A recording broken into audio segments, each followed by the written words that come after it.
Hey guys, welcome back everybody. Hope you all are doing great. Guys, this is a user demand video. One of my paid student shared this topology with me and told me to configure it from the scratch. And this is real time scenario. This is a network diagram of a company where my student is working as a network engineer. So it's a great opportunity for us to learn the real-time network configuration, real-time scenario, real-time requirement. And I am going to configure this topology from the scratch.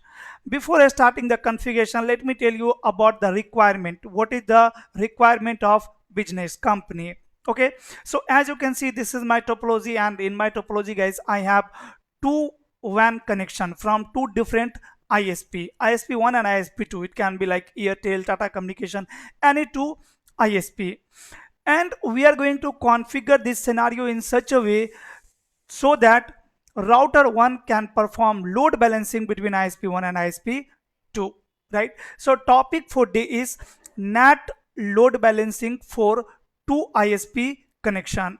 Okay, so as you can see here in this topology, I have WAN connectivity from ISP1 and ISP2, and inside the LAN I have two types of traffic, or you can say we have two departments, right? Or you can have multiple departments like this, right? So one is critical users, right? Here in this department we have critical users, you can say mission critical traffic. And then in second department we have general users, like the general employees, right? So requirement over here is for general employees should be able to access internet. Which internet? They should be able to access internet through ISP2. Here we have less bandwidth as compared to bandwidth between ISP1 and my edge router. R1 is my edge router, and you know by default private and public subnet cannot communicate, right? So below the router 1 we have private network, and above the router 1 we have public network. So we cannot make communication between private and public by default, right? To make it possible we are using NAT. NAT is a technology which is used to make communication possible between private and public network. Okay, so here we'll configure NAT. But as we have two ISP, ISP1 and ISP2, I want to perform load balancing. For critical users should be able to access internet via ISP1, as we have more bandwidth here between ISP1 and ISP2. And general users should be able to access internet via ISP2. That means router 1 should route the traffic of critical users towards ISP1, and router 1 should route the traffic of general employees towards ISP2. So how to configure NAT to fulfill this requirement? Okay, that we'll see in this video. I'm going to configure everything from the scratch. On ISP router, definitely we will configure only IP addresses. So I think ISP router is already configured, but I am going to configure router, switches like switch, and these PCs. Okay, so hope the requirement is clear to you. I have two department. In department 1 we have critical users, and subnet is 192.168.10.0/24. In your scenario subnet can be different. And for the general employees we have this subnet 192.168.20.0/24. So first of all, like if you want to configure any quality of service, or you want to route one department traffic towards ISP1 and one department traffic towards ISP2, first thing is you have to segment the department. First of all, you have to divide the department. As you can see, all the employees of this department and this department are connected with this switch, right? So by default all ports of switch belongs to single VLAN. So first of all, here I have to divide broadcast domain, right? I will put these two interfaces, let's say in VLAN 10, and these two interfaces in VLAN 20. So now we have separated the department, and after that on edge router will configure NAT for both department. I will configure NAT for department 1 towards ISP1, and for department 2 towards ISP2. Okay, so now hope requirement is clear, scenario is clear. So let's begin the configuration. And guys, if you have also the real-time scenario, any requirement, then please share the scenario with us, so that we can create video on that and other can learn the real-time network at this platform at PM Networking YouTube channel. Okay, PM Networking YouTube channel is always trying to deliver the real-time content, right, that we are using in the production network, so that anyone can learn the real-time network configuration, and then they can go for job, right? So many of people are looking for job, but they are not able to crack the interview. The reason is they don't have knowledge about the real-time requirement and real-time configuration. Okay, so first of all, I am going to access ISP's router, ISP1. Here, let me show you the IP configuration. Debugging is enabled, so let me disable, say, on all, and then show IP interface brief. Here you can see on fast Ethernet 0/0 IP is 1.1.1.2. So between ISP1 and edge router, my subnet is 1.1.1.0/30. I will configure .1 on router, and .2 is running on ISP router, and then we have one loopback with IP 8.8.8.8. You can assume that this is the DNS server of Google, right? And we can say this is the Google server, and we can set up the DNS server inside the network, or like the ISP will set up the DNS in their network. Okay, so ISP1 configuration is this one, only IP configuration, nothing else. Let me close the console because we are not going to configure anything else. Let me access ISP2 router, and on ISP2 router, so IP interface brief. Here you can see on fast Ethernet 0/0 IP is 2.2.2.2, because between R1 and ISP2 I am running this subnet 2.2.2.0/30. I will configure .1 on router, and .2 is running on ISP router, and again we have the loopback one with same IP address, right? Like in real time, both ISP will be directly connected with each other, and 8.8.8 will be there somewhere on the internet, correct? So logically, these two ISPs are directly connected with each other because both have reachability to 8.8.8. Okay, now let me close this console as well, and let me access router 1. On R1 you can see I have to configure this router from the scratch, so I will configure it from scratch, and let me access the switch. On the switch, guys, first of all I'm going to separate the department with the help of VLAN. So let me create the VLAN here, host name switch 1, and VLAN 10. I can give name like let's say critical users, any name you can define, exit, and then VLAN 20. I can define name here is general users. Done. Now I'm going to put Ethernet 0/0 and 0/1 in VLAN 10, and these two interfaces in VLAN 20. So interface range E 0/0 to 1. I'm going to say switch port access VLAN 10, and if you want to enable port fast, you can enable port fast as well, right? Otherwise you can ignore it for now. Interface range E 0/2 to 3.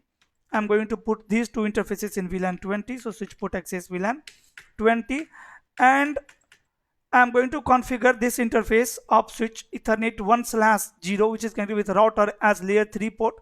First let me make this port as layer 3 port so that we can configure one IP there.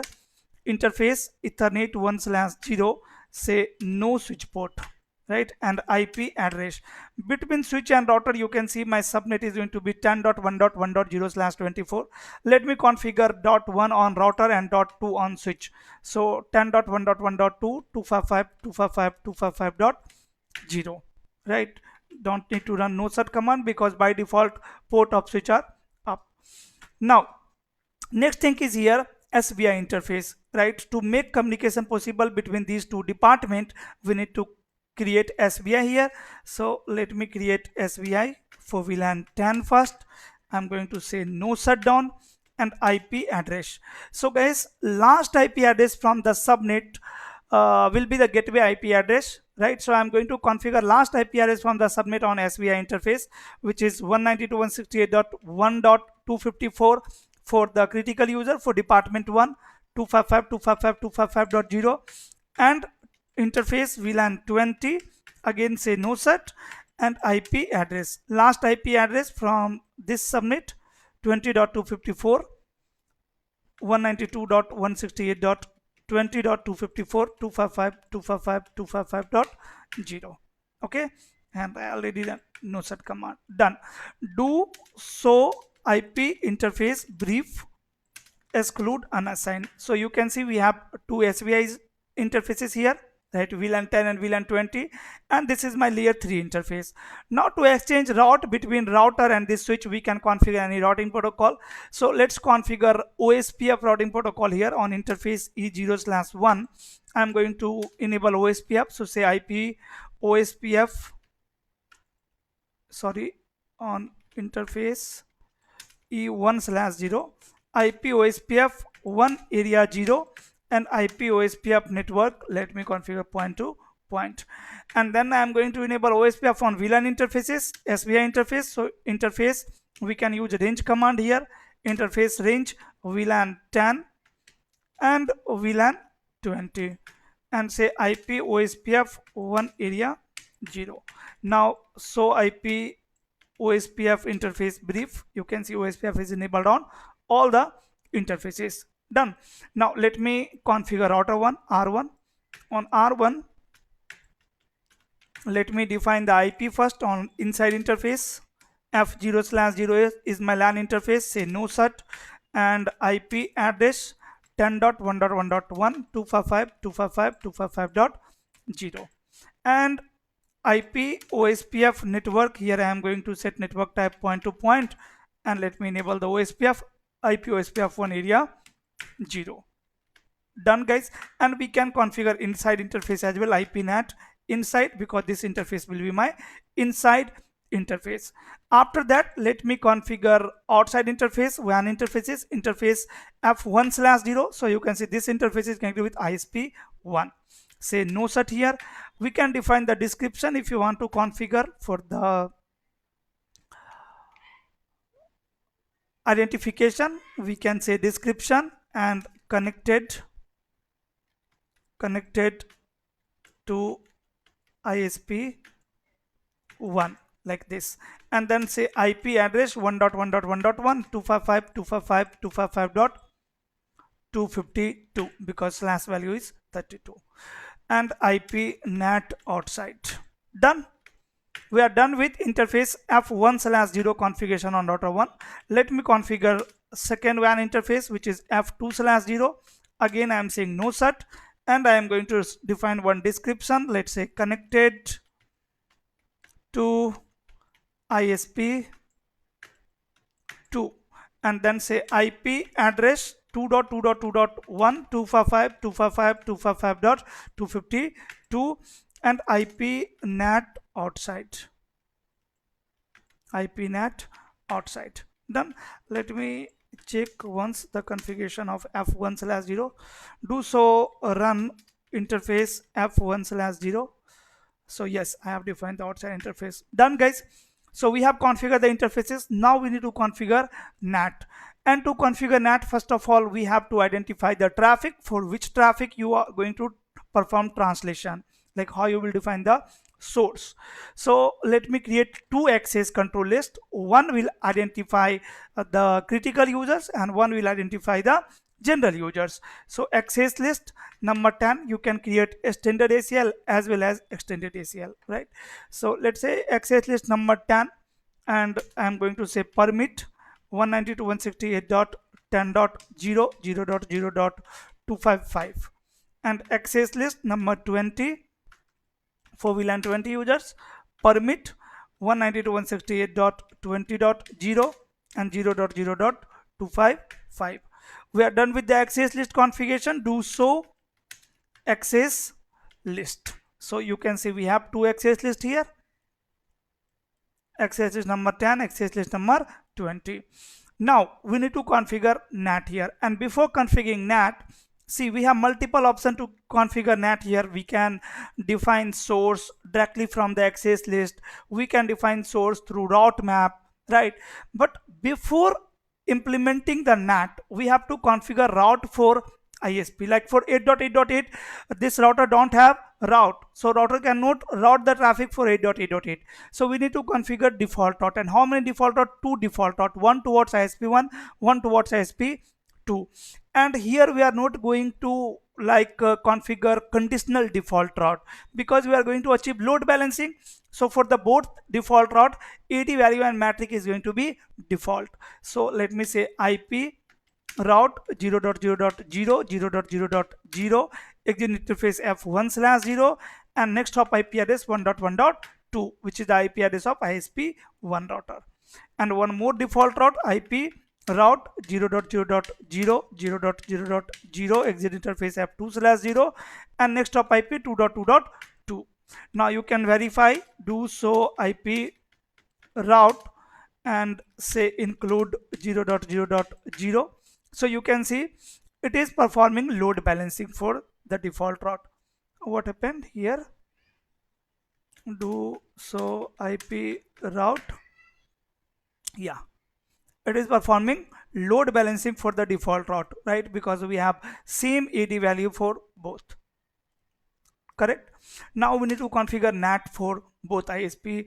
So either you can use route map or directly you can implement the NAT. If you will use route map, it will be better, because through route map we can match both interface as well as access control list. So let me create two route map here, route map, and with name let's say ISP1, or we can say NAT ISP1, and action permit, let's say sequence number 10. Here I am saying match IP address from list number 10, and as well as match interface fast Ethernet 1/0. So this route map is going to match two things: source IP address from access list number 10 and this interface.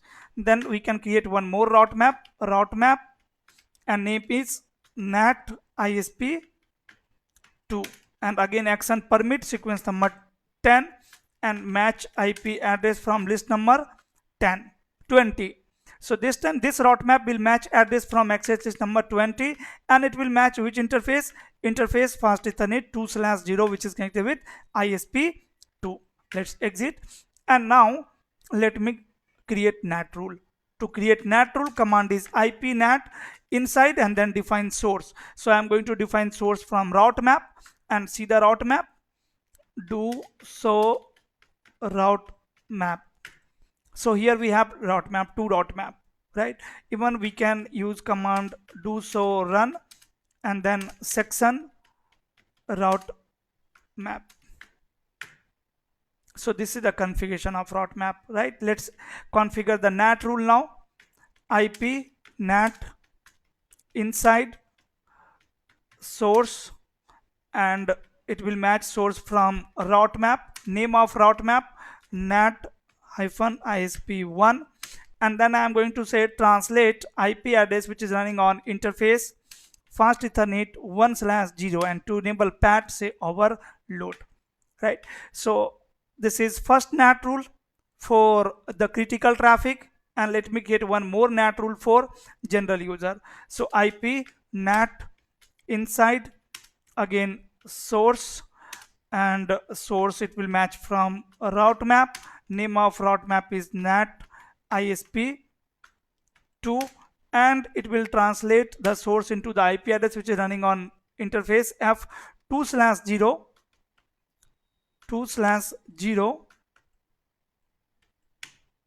and overload, right? So do so run and section NAT. This is my NAT configuration, and after that we have defined the inside and outside interfaces. Now I am expecting that these user PC1 and PC2 should able to access internet 8.8.8 via ISP1, and PC3 and PC4 should be able to access internet via ISP2. Okay, let me verify it. Before that, here on this router we can check the routing table of OSPF to verify that this router is receiving LAN prefixes or not. So you can see this router is receiving both LAN prefix 192.168.1.0 and 20.0. It should be 10.0, not 1.0. Let me correct it on switch. Here I have configured incorrect IP address, you can see. So let me correct it. Interface VLAN 10 and say IP address 192.168.10.254.255.255.255.0. Done. Now again let me show you the routing table of R1 OSPF routing table, and now you can see it's correct 10.1. Okay, and guys, on this router, on this switch, we should have one default route. So IP route, in the routing table you can see default route is not there. That means my default gateway, this switch cannot route traffic for 8.8.8. So on this switch you can configure one default route towards your edge router, or you can advertise a default route from your edge router to internal switches, to distribution layer switches through OSPF. Like in OSPF you can run command default information originates, or here we can manually say IP route 0.0.0 exit interface Ethernet 1/0 and next hop IP 10.1.1.1. Fine. Now let me access the PC1, and on this PC let me configure the IP 192.168.10.1/24 and gateway IP 192.168.10.254. It is checking for the duplicate IP address. Wait for some time. Now you can see IP is assigned. Let me ping to gateway first. Ping 192.168.10.254, and okay, I am able to ping the gateway. Now let me ping ISP. Ping 8.8.8.8.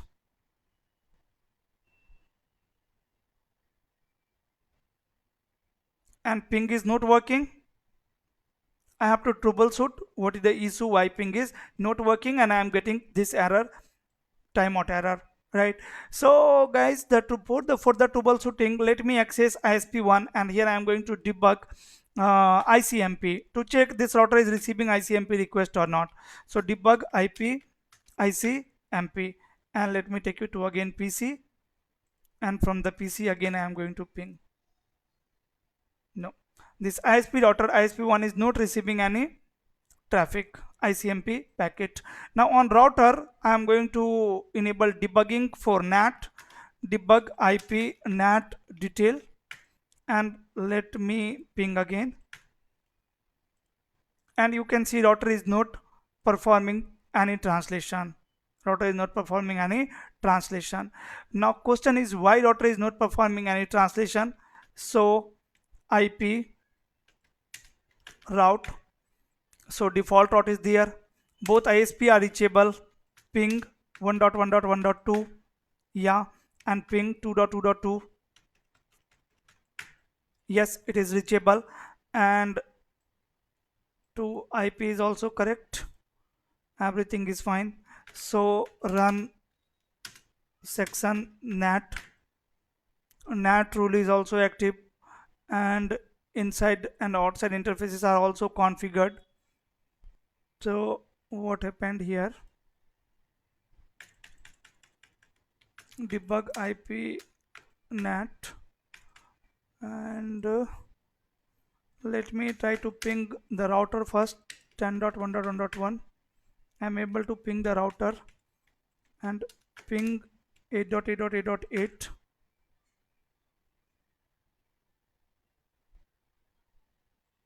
Why I'm not able to ping? For now, for just a moment, I am going to down ISP2 interface 2/0 and say shutdown, and do so IP route. Now we have only one default route, and let me ping now, and now ping is working. Now ping is working, and it is translating source 192.168.10.1 into 1.1.1.1. that is correct, right? And do so access list.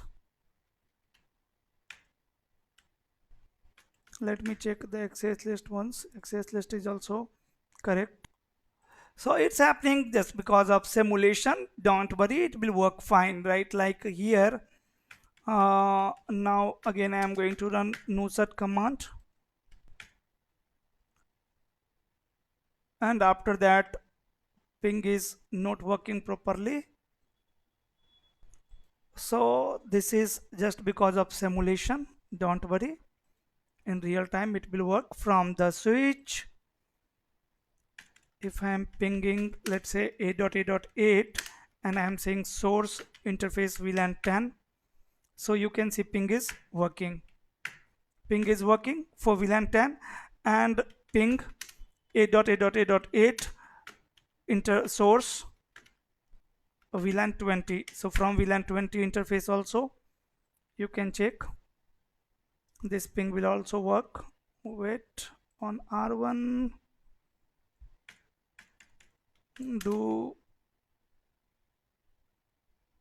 so IP route. So yes, we have two default route here, and config t interface f1/0 for a moment shutdown and ping. Yeah, VLAN 20 users are pinging and say no chat.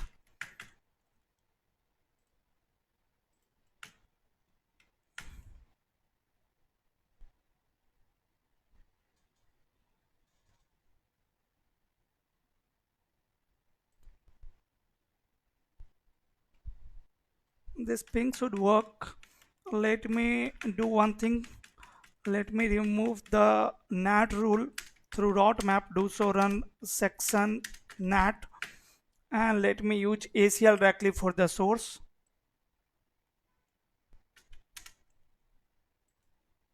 No. And here also I am going to say no to this rule, this NAT rule.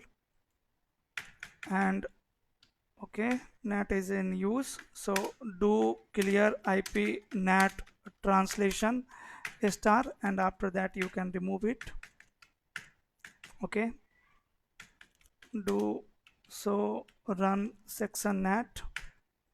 Now I don't have any NAT rule. IP NAT inside source list number 10 and interface f1/0 overload and IP NAT inside source list 20 interface f2/0 overload. Okay, and let me try to ping now.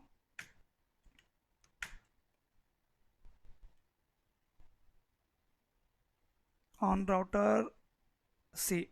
Router is translating the source, this one 192.168.20.254 into 2.2.2.1, right? And when I will ping to 8.8.8 from VLAN 10 interface, you will see it is translating the source into 1.1.1.1, right? It means now translation is working fine, NAT is working fine, right? You are getting some error just because of simulation, right? But in this way on real devices it will work. These user, now these user, critical users will access internet through ISP1 and the general user will access internet through ISP2. Okay, and you can do one more thing, like you can configure router on a stick here, like from the switch I can remove the SBI. Here I can say no interface VLAN 10 and no interface VLAN 20, right? And then interface config t interface E1/0. I can configure again this port as switch port, means layer 2 port, and then I can configure switch port trunk encapsulation .1 q and switch port mode trunk. I can configure this interface as trunk, and after that I can configure router on a stick. On R1, let me disable the debugging on all first, and then we can say interface f0/0 no IP address and no IP OSPF1 area 0. Like all command you can remove from this particular interface, only you can run no such command. Do so run interface f0/0. So here you can see this interface has no IP address. This command is running. You can even remove that one also. This one also, say no to this, and we can say no IP NAT inside also, and we can create sub interface like interface f0/0.10. We can say encapsulation dot 1q for VLAN 10 and IP address encapsulation dot 1q for VLAN 10, and after that IP address 192.168.10.254 255.255.255.0, and then interface f0/0.20 encapsulation.1q for VLAN 20 and IP address 192.168.20.254 255.255.255.0. Done. So IP interface brief. You can see there's IP addresses on SVI like on sub interfaces, and we can now define the inside and outside interface f0/0.10 IP NAT inside, and then interface f0/0.20 IP NAT inside, right? And then debug IP NAT detail, and let me ping 8.8.8 ping 8.8.8, and then we can say source fast Ethernet 0/0.10, right? So you can see ping is working and it is translating the source into 1.1.1, right? And you can again ping from this interface, from this source 20 for VLAN 20 user, and you can see this ping is also working, and now it is translating source into 2.2.2.1, right? And from the PC, like from PC1, I can check ping.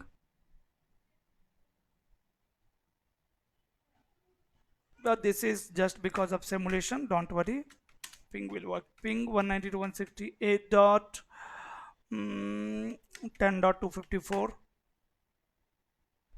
Why I'm not able to ping gateway? Yeah, gateway is reachable, and ping 8.8.8.8. 8.8.8 will also work. C1 router is translating the source, and on ISP1 is also receiving the ICMP request message, and it is generating reply. It is not receiving just because of this is simulation issue, right? Simulation issue. Okay, don't worry. So this is how we can achieve load balancing between two ISP, right? For two different department, we can route traffic of some department towards different ISP, and some other department to other ISP. Okay, so that's all guys, that's all for today. If you have any question, query, concern, please let me know in the comment section. If this video was helpful for you, if you have learned something from this video, please let me know in the comment section. Please hit on the like button. If you don't want to write the long comment, just type yes in the comment section. Your yes will motivate me to make more videos like this. Your yes will motivate me to work hard, right?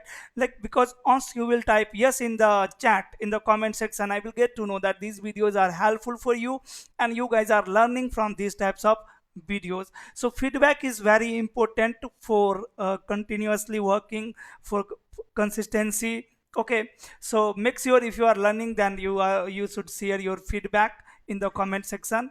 And if you are new on the channel, if you have not subscribed this channel till now, please subscribe this channel. I will meet you in the next class. Till then, stay safe. Bye bye. That's all for today. Thanks for watching.